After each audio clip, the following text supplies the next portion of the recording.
Hello everyone, कैसे हैं आप सब। उम्मीद करती हूँ सब अच्छे होंगे, एकदम भले चंगे होंगे, सब मस्त होंगे। तो आज का ये ब्लॉग मैं मंदिर से स्टार्ट करती हूँ। शाम के 7 बजे का है। मैं मंदिर गई थी और मंदिर गई तो मुझे ऐसे दिया जलाने को मिल गया। मैं बहुत खुश थी। माँ कालिका ने मुझे ये सौभाग्य दे दिया कि मैं आज उनके मंदिर में दिया जलाऊँ। अगर किसी दिन ऐसा मंदिर जाऊँ और कोई कह देता है कि आज दिया तुम जला दो, तो मैं बहुत खुश हो जाती हूँ। एक दिया आंटी जला रही थी, एक दिया मैं जला रही थी और सामने बाबू थी। माचिस थोड़ी सी गीली थी इसलिए जल्दी जल नहीं रही थी, पर दिया जला करके बहुत सुकून मिला मुझे। और बाबू यहाँ मुझे जेम्स का पैकेट पकड़ा रही थी कि इसे फाड़ दो। आजकल मैं बहुत पतली हो गई हूँ, तबीयत ख़राब थी, इसकी वजह से चेहरा एकदम उतरा उतरा और सूखा सूखा सा दिखने लगा है।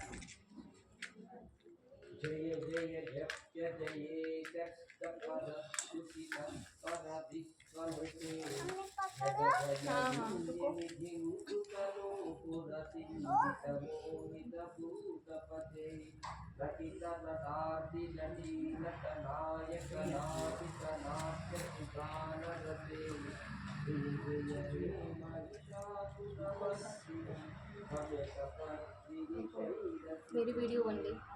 यहाँ पर पंडित जी आ गए थे आरती के लिए। मैंने शॉर्ट वीडियो बनाया था, फिर मैंने सोचा इसमें भी ऐड कर देती हूँ ताकि आप लोग भी देख लीजिए। जो लोग शॉर्ट वीडियो नहीं देखते वो ये देख लेंगे। मैं माँ को देखकर बहुत खुश हो जाती हूँ, मेरा मन इतना भर जाता है। पता नहीं क्यों मुझे एक ऐसी इतनी अच्छी फीलिंग आती है ना, जो मैं किसी को मैं बता ही नहीं सकती। भोलेनाथ को देखकर और इनको देख करके। उसके बाद मैं आ गई थी घर आने के बाद मेरे हस्बैंड के आजकल तो डेली दिवाली के गिफ्ट्स आ रहे हैं। जब भी ऑफिस से आ रहे 2-3 दिनों से, तो कभी कुछ गिफ्ट्स हाथ में लेकर के आते हैं। तो ये बैग में तो गिफ्ट मैंने नहीं खोला और ये वाला गिफ्ट मैंने अनरैप किया। मुझे बहुत अच्छा लगता है। आजकल मैं वेट करती हूँ कि आज वो इवनिंग में आएंगे और पता नहीं क्या गिफ्ट लेकर के आएंगे। बट ये आज वाला गिफ्ट तो बिल्कुल बोरिंग सा निकला, क्योंकि ये जो कंपनी है ना, पिछले साल भी ये सेम गिफ्ट कर दी थी और पिछले साल बस कलर वाइट था, इस बार कलर ब्लैक कर दिया है। तो अनरैप करती हूँ, इसके बाद आप लोग खुद ही देख लीजिएगा कि क्या था इसके अंदर। हाँ, जिसको जो यूज़ करते हैं उनके लिए यूज़फुल था, बट मेरे लिए बोरिंग था। उसमें एक ही चीज़ बस यूज़फुल लगी मुझे, बाकी मेरे हस्बैंड के यूज़ में आ जाता है, वो उनके यूज़ में तो अच्छी तरह से आता है। और सेम गिफ्ट 2 पैकेट था। आगे इसमें क्या ही बोलूँ, आप लोग खुद देख लीजिए क्या है इसमें। और जो लोग मुझे डेली ब्लॉग में देखते हैं वो मुझे देखकर बताइए, क्या सच में मैं बहुत ज़्यादा पतली हो गई हूँ? क्योंकि कुछ लोग बोल रहे हैं कि मैं बहुत पतली हो गई हूँ बीमार होने के बाद से। ये देखिए, इसमें एक पेन था, एक डायरी थी और एक बॉटल था और एक की रिंग है, बॉटल है और क्या है, डायरी है। यही है बस। हाँ? और कुछ है इसके अंदर? नहीं, इतने बड़े बॉक्स में ये निकला। चलो दूसरा वाला अनरैप करते हैं अब। उसमें भी सेम ही होगा।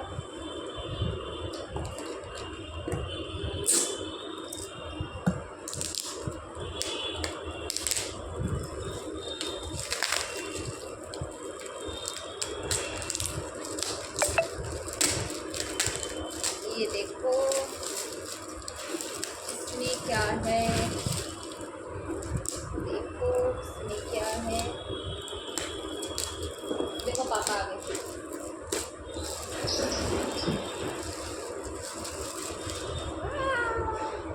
इसमें क्या है,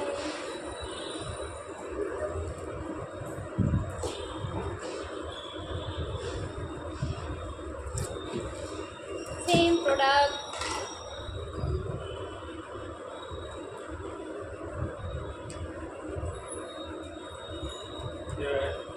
सेम जो पिछले साल दिया था वही दिया है। डायरी, पेन और वो की रिंग और ये बॉटल दोनों में सेम है।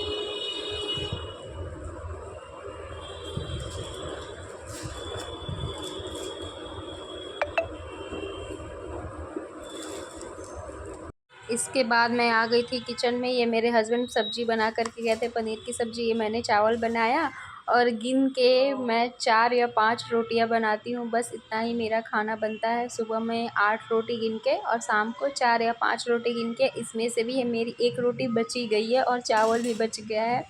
तो बस ऐसी ही है मेरी लाइफ। बस इतना सा खाना बनाओ, वो भी मेरे हस्बैंड और हम दोनों लोग मिलकर बनाते हैं, सुबह शाम दोनों टाइम। मेरा घर एकदम ऑन रोड है, बहुत ज़्यादा नॉइज़ होता है, बहुत आवाज़ आता है। कभी कभी तो मैं एकदम परेशान हो जाती हूँ। अगर आपको सोना भी होता है तो दिन में तो जब तक मैं हर तरफ से विंडोज़ और हॉल का शटर सब कुछ बंद ना करूँ, सो नहीं सकती। इतना ज़्यादा नॉइज़ होता है, मैं परेशान हो चुकी हूँ। कभी कभी तो कहती हूँ कि ये घर चेंज करना है हमें, और अब चेंज ही करेंगे, क्योंकि बहुत सारे हम लोग परेशान हो चुके हैं। यहाँ पर बहुत ज़्यादा आवाज़ आता है, मुझे वीडियो बनाने में भी बहुत प्रॉब्लम होती है। और ये मेरे फेस पे पीछे की लाइट आ रही है, हॉल की लाइट आ रही है। और देखिए यहाँ पर मैं रोटियाँ बना रही हूँ। उसमें उस साइड वाले में आराम से निकालिएगा। हाँ, मैं रोटी बनाना शादी के बाद सीखी हूँ। मुझे रोटी बनाना बिल्कुल नहीं आता था शादी से पहले, बहुत बेकार रोटी बनाती थी। और अब भी ऐसा होता है कि अगर कोई मुझे दूसरा आटा लगा करके देता है तो मैं उसकी रोटी नहीं बना पाती हूँ। मैं खुद का लगाया हुआ आटा ही रोटी बनाऊँगी। और कभी कोई ऐसा आ जाता है और कह देता है कि दो मुझे आटा मैं लगा दूँ, तुम रोटी बना लेना, तो फिर मैं कहती हूँ भाई जो आटा लगाएगा वही रोटी बनाएगा। फिर ऐसा होगा तो आप बेलो, मैं सेक दूँगी। मैं ससुराल जाती हूँ तो वहाँ पे ज़्यादा आटा लगता है, और वैसे मैं कभी लगाती तो नहीं हूँ वहाँ पे आटा, क्योंकि मुझे टाइम लगता है।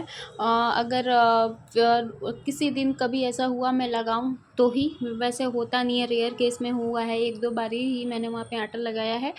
तो ऐसा वहाँ पे जाती हूँ तो दूसरे बेलते हैं, मैं सेकती हूँ, बस यही करती हूँ।